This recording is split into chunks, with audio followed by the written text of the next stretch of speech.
La célébration de la Bissa donne l'opportunité au peuple nzima d'approfondir ses connaissances.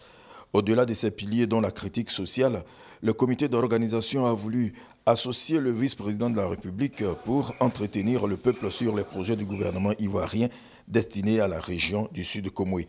En raison de l'intérêt grandissant d'une population qui dépasse largement les frontières de la communauté Nzima Kotoko, tout le Sud Comoé a été invité à la rencontre. Échange de nouvelles dans la pure tradition Nzima, puis le décor est planté par le président du comité d'organisation de la Bissa, Jean-Baptiste Amichia. La création de richesses au centre de la journée consacrée aux forces vives du Sud Comoé. Pour Jean-Baptiste Amichia, les opérateurs économiques de tous les secteurs ont besoin d'environnements favorables, mais surtout d'orientation stratégique pour prospérer. Au-delà de son caractère culturel, la Bissa est une véritable institution. Et le vice-président salue donc l'éclosion des fêtes culturelles du Côte d'Ivoire parce que, dira-t-il, la culture est un moteur du développement.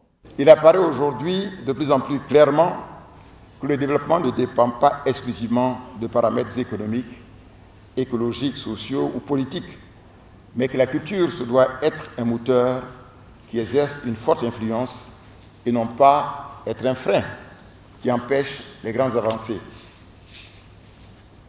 La culture revêt une valeur égale à celle de la bonne gestion des affaires publiques, à l'égalité des sexes ou à l'éducation scolaire.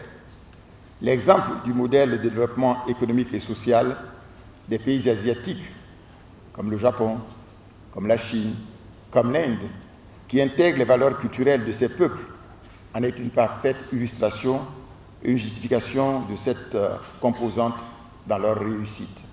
Daniel Kablan-Dekan invite le Sud Comoé à privilégier l'intérêt général et l'harmonie, comme il a toujours su le faire, pour bénéficier davantage de projets.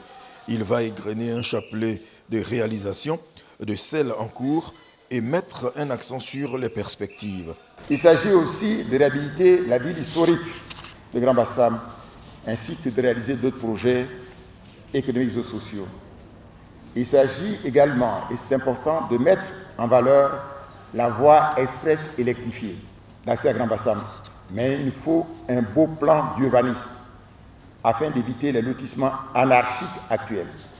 Toute chose qui va permettre au Sud Comoé de se développer, mais surtout permettre à la première capitale ivoirienne de mériter son inscription sur la liste du patrimoine mondial de l'UNESCO.